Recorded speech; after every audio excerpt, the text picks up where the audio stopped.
21वें पारे में सूरह लुकमान है। जनाब लुकमान अलैहिर्रहमान नबी नहीं थे, अल्लाह के नेक बंदे थे।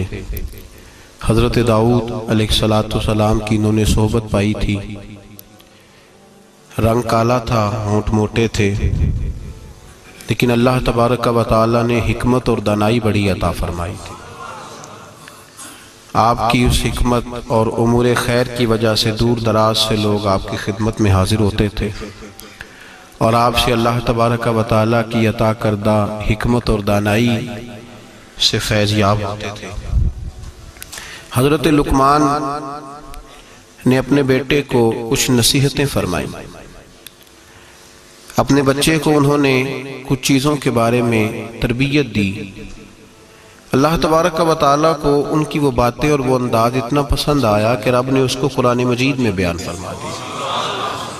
और अल्लाह तबारक व तआला का उस चीज़ को कुरान मजीद में बयान करना इस बात की दलील है कि अल्लाह तबारक व तआला की ये रज़ा है कि मुसलमान अपने बच्चों की तरबियत इसी अंदाज में करें, इसी अंदाज में अपने बच्चों की तरबियत करें।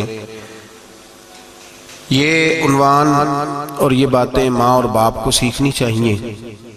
बल्कि हमारे बाद बुजुर्ग तो फरमाते हैं कि जिस बेटे और बेटी का निकाह करने का इरादा हो उसको जहाँ और उनकी ज़रूरत के मसाइल सिखाए जाएं, वहाँ उन्हें सूरह लुकमान की इन आयात की ज़रूर उन तक पैगाम पहुँचाया जाए, ताकि उन्हें पता हो कि किस नहज पर, किस बुनियाद पर और किस तरीके से हमने अपने बच्चों को अल्लाह तबारक व तआला की रज़ा के मुताबिक ढालना। इंसान सबसे ज़्यादा मुखलिस अपनी औलाद के साथ होता है। इस पर उलमा ने कलाम किया है कि बच्चे भी अपने माँ बाप के साथ उतने मुखलिस होते हैं कि नहीं। इसमें तो शक है कि हो सकता है बच्चे अपने माँ बाप के साथ उतने मुखलिस ना हों, लेकिन ये तयशुदा बात है कि माँ बाप अपनी औलाद के साथ वो मुखलिस होते हैं, उनका खुलूस मुकम्मल होता है अपने बच्चों के साथ।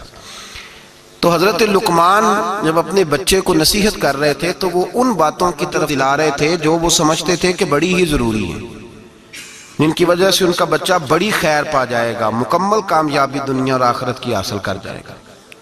हम अपनी औलाद से मुखलिस होते हैं, हमारा अपनी औलाद के मामले में रवैया बड़ा खूबसूरत और हमारा दिल अपने बच्चों के बारे में बड़ा साफ होता है। हम चाहते हैं कि हमारी औलाद शजरे सायादार बने, दुनिया में वकार हासिल करे, रोज़ी भी अल्लाह तबारक व तआला शान वाली अता फरमाए, अल्लाह इन्हें हर लिहाज से नवाज दे। तो कुरान मजीद हमें तरबियत देता है, कुरान मजीद हमारे जहनों की जहन साजी फरमाता है कि फिर तुम इस तरह अपने बच्चों को ढालो, इस अंदाज में अपनी औलादों की तरबियत करो। सूरह लुकमान की जो आयत करीमा मैंने सबसे पहले तिलावत की वो 13 नंबर आयत है।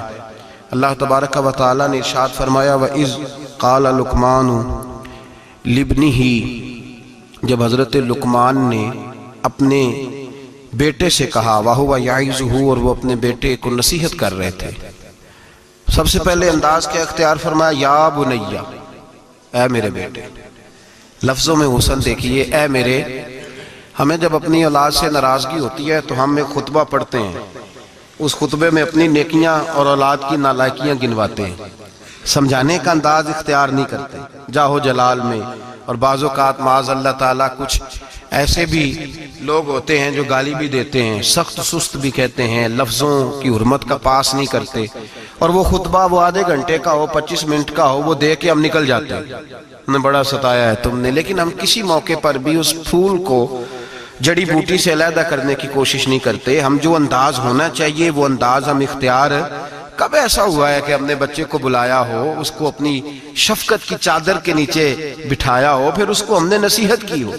और अगर हम कभी नसीहत करते भी हैं तो वो दुनियादारी की नसीहत है, वो माल दौलत जमा करने की नसीहत है, वो ज़माने में ऊंचा मकाम पाने की नसीहत है। हज़रत लुकमान अपने बेटे को नसीहत करते हैं तो कहते हैं, या बुनैया, ओ मेरे बेटे का लफ्ज़ हसीन जुमला। अल्लाह के रसूल सल्लल्लाहु अलैहि वसल्लम ने फरमाया, अकरीमू औलादकुम, अपनी औलाद की इज्जत किया करो। अपनी औलाद की जरा बोल के बताइएगा, औलाद की किसकी? कौन इज्जत करे? माँ बाप किसकी इज्जत करें?